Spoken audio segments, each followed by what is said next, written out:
आप सबका यहाँ समय निकालकर आने के लिए शुक्रिया। जिस दल को सिर्फ 3.5% वोट मिला है, उसकी प्रेस वार्ता में कितने प्रेस के साथी आए हैं, तो ये दिखाता है कि कुछ तो काम हम लोगों ने सही किया होगा। हम लोग बिहार आज से 3.5 साल पहले व्यवस्था परिवर्तन के संकल्प से आए थे। एक ईमानदार प्रयास किया है और उसमें बिल्कुल सफलता नहीं मिली, ये मानने में कोई गुरेज नहीं है। व्यवस्था परिवर्तन के जिस अभियान को लेकर चले थे, व्यवस्था परिवर्तन की बात तो छोड़िए, सत्ता परिवर्तन भी हम लोग नहीं करा सके, लेकिन बिहार की राजनीति को बदलने में जरूर थोड़ी बहुत भूमिका हम लोगों की बनी है।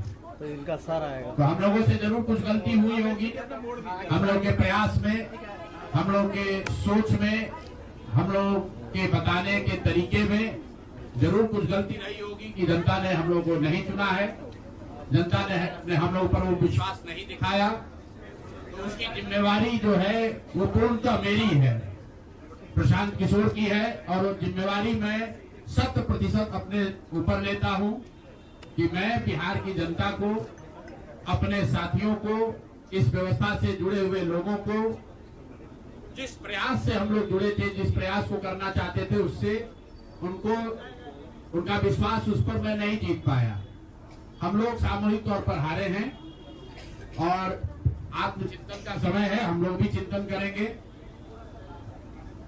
जो लोग जीत कर आए हैं उनको खूब बधाई। जनता ने अपने लिए अपना रास्ता चुना है, अपने लिए सरकार चुन ली है। अब नीतीश जी और भाजपा के लोगों पर जिम्मेवारी है कि बिहार में जिन बातों को लेकर वो सत्ता में आए हैं, बिहार में तरक्की हो, बिहार में भ्रष्टाचार से जो जनता जूझ रही है, भ्रष्टाचार खत्म हो, यहाँ पर लोगों के लिए रोजी रोजगार हो, और सबसे बढ़ के जो मुद्दा है पलायन का, बिहार से पलायन बंद हो। हम लोगों से जो गलती हुई है, जिन लोगों ने जन स्वराज के विचार पर इस सोच से इस प्रयास से जुड़कर एक सपना देखा था, एक उनकी सोच बनी थी, उनकी आशा की किरण जगी थी कि बिहार में एक नई व्यवस्था बनाई जा सकती है, उन सब के आशाओं पर, अपेक्षाओं पर, उनके सपनों पर खरा नहीं उतरने के लिए जो दोष है वो मेरा है। इसलिए मैं आपसे विनम्रता से आपसे माफी मांगता हूं कि मैं आपके सपनों के आधार के अनुसार, आपके सोच के अनुसार वो व्यवस्था बनाने में नाकामयाब रहा हूं।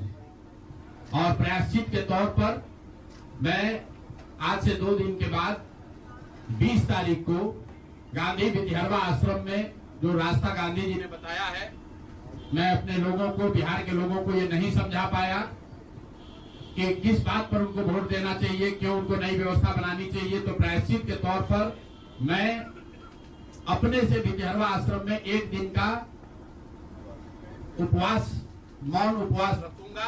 जो भी जन स्वराज के साथी हैं वो जहां पर है वहां, अगर वो समझते हैं कि हम लोग के प्रयास में, सोच में जो कमी रह गई, उसको सुधार के लिए प्रायश्चित के तौर पर हम लोग 1 दिन का सामूहिक उपवास रखेंगे। मैं खुद विद्यारवा, गांधी आश्रम विद्यारवा में रहूंगा, 24 घंटे का एक उपवास रखेंगे। अब चुनाव के परिणामों को लेकर जो बात है उस पर बहुत विवेचना हो रही है। आपने भी कहा, बड़े बड़े विशेषज्ञ आकलन कर रहे हैं।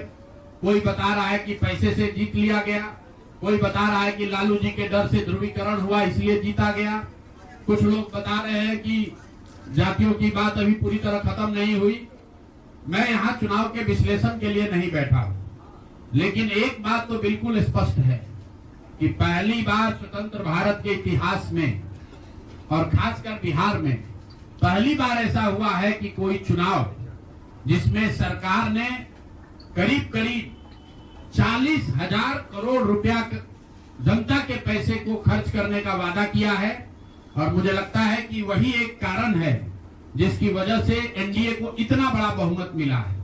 मैं सिर्फ आपके ध्यान में लाना चाहता हूं कि 10,000 रुपए की बड़ी चर्चा हो रही है। लोग बता रहे हैं कि 10,000 पर लोगों ने वोट बेच दिया।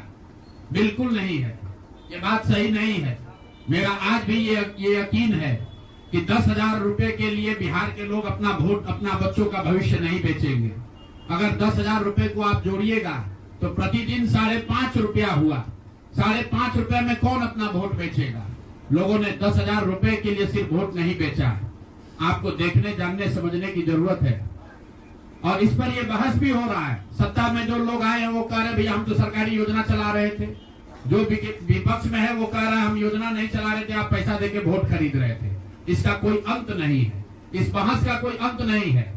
चुनाव आयोग पर लोग टीका टिप्पणी कर रहे हैं, वो चुनाव आयोग का विषय है।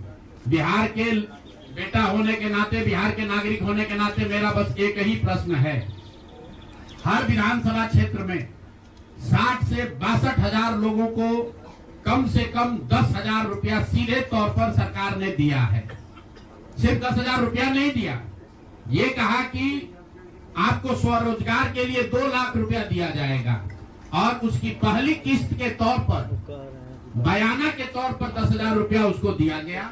और पूरा सरकारी तंत्र लगाया गया लोगों को ये बताने के लिए कि अगर आप एनडीए को वोट देते हैं तो आपको 10,000 रुपए के साथ साथ आने वाले 6 महीनों में 2 लाख रुपए तक की सहायता मिलेगी।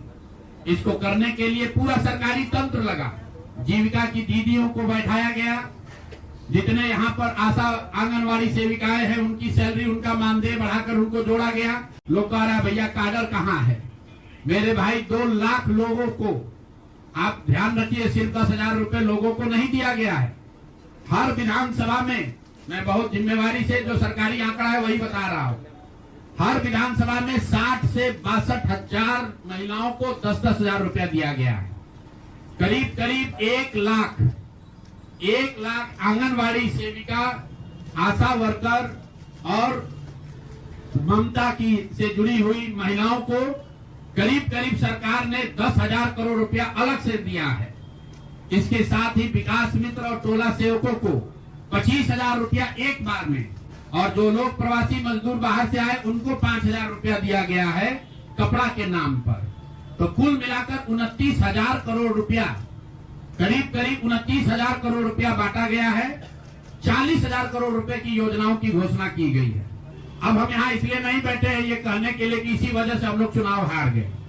मेरा अब सीधा सरकार से एक आग्रह है कि आपने 2 लाख रुपए देने का वादा किया है, जनता ने आपको मत दे दिया, अब आप सत्ता में बैठे हैं, तो कृपा करके जो 1.5 लाख महिलाएं, 1.5 करोड़ महिलाएं हैं जिनको आपने 10,000 रुपया दिया है, उन सभी महिलाओं को अगले 6 महीने में 2 लाख रुपए तक देने की व्यवस्था कीजिए। क्योंकि अगर वो हो जाएगा तो बिहार से बेरोजगारी दूर हो जाएगी, बिहार से पलायन बंद हो जाएगा। और अगर आपने ये नहीं किया तो ये बिल्कुल स्पष्ट हो जाएगा कि आपने ये 10,000 रुपया किसी योजना के तहत नहीं दिया था, सिर्फ और सिर्फ वोट खरीदने के लिए दिया था। तो वोट खरीदने के लिए पैसा दिया गया है कि किसी योजना के तहत पैसा दिया गया है, सरकारी योजना के तहत, इसका प्रमाण इस बात पर है कि आने वाले 6 महीने में सरकार ने स्वरोजगार के नाम पर जो पैसा जारी किया है, उस क्षेत्र में और पैसा और मदद जारी की जाती है या नहीं की जाती है। हम लोग एक भी विधायक न जीते कोई बात नहीं, जन सुराज। और कई लोगों का सवाल है नीतीश कुमार को 25 सीट आने की बात है, तो मैं आपके सामने घोषणा कर रहा हूं कि जो 25 सीट हमने बात कही थी उस पर बिल्कुल कायम है। अगर नीतीश कुमार ने, उनकी सरकार ने ये वोट खरीदा नहीं है, इनको 2-2 लाख रुपए दे दे, मैं बिल्कुल राजनीति से संन्यास ले लूंगा, उसमें कहीं कोई दिक्कत नहीं है। गलती हम लोगों से हुई होगी, कभी रही होगी, लेकिन हम लोगों ने कोई गुनाह नहीं किया है। गलती हो सकती है, गुनाह नहीं है। वोट नहीं मिलना गुनाह नहीं है। मैं बिहार की जनता के सामने अपने साथियों के साथ बिल्कुल सर उठा के ये कह सकता हूं कि हम लोगों ने गुनाह नहीं किया है। जिस बिहार में पिछले 30-35 साल से सिर्फ जाति की राजनीति हुई है, वहां पर इस समाज में जातियों का जहर फैलाने का गुनाह नहीं किया है। हम लोगों ने बिहार में हिंदू मुस्लिम की राजनीति नहीं की है, लोगों को धर्म के नाम पर बांटने का गुनाह नहीं किया है। हम लोगों ने बिहार की गरीब जनता को, भोले वाले लोगों को पैसा देकर उनका वोट खरीदने का गुनाह नहीं किया है। जिन लोगों ने ये गुनाह किया होगा, अगर वो आज जीत भी गए हैं तो उनको उसका हिसाब देना ही पड़ेगा। वो आज दे या कल दे, वो होगा ही होगा। मैं पिछले 2.5-3 सालों में अपने वक्तव्यों में अक्सर महाभारत के चक्रव्यूह की, अभिमन्यु के वध की कहानी सुनाता रहा। जिस धर्म युद्ध की बात हम लोग करते हैं, पांडवों के साथ स्वयं भगवान थे, स्वयं भगवान कृष्ण थे, फिर भी अभिमन्यु को घेर कर छल से मार दिया गया। लेकिन उसके आगे की भी कथा भी है कि अभिमन्यु को मार दिया गया, लेकिन उससे महाभारत नहीं जीता गया। महाभारत जीता तो अंत में वही जो सही रास्ते पर था, जो धर्म के साथ था। तो आप निश्चित जानिए कि जीत तो जन स्वराज की ही होगी। आज जरूर धक्का लगा है और उसके लिए जो कुछ भी कमी है उसको सुधारा जाएगा और उतनी ही ताकत से फिर खड़े होंगे। अगर आप ये कुछ लोग ये सोच रहे हैं कि मैं बिहार छोड़ दूंगा, तो आपका ये भ्रम है। अंग्रेजी में एक फ्रेज है, you are not defeated till you quit. जब तक आप छोड़ेंगे नहीं तब तक आप हार नहीं सकते हैं। तो प्रशांत किशोर की और जन सुराज में मेरे साथ जुड़े हुए साथियों की बिहार सुधारने की जो जिद है, उस जिद के सामने दूसरा कुछ भी इस जीवन में नहीं है। उस जिद से पीछे हटने वाले नहीं है। पूरी ताकत से, पूरी ईमानदारी से। लोग कह रहे हैं कि मैंने 3-3.5 साल में बहुत मेहनत किया है, तो जितनी मेहनत करते हुए आपने मुझे 3 साल में देखा है, उससे दुगनी मेहनत करेंगे और पूरी ताकत से लगेंगे। पीछे हटने का सवाल नहीं है।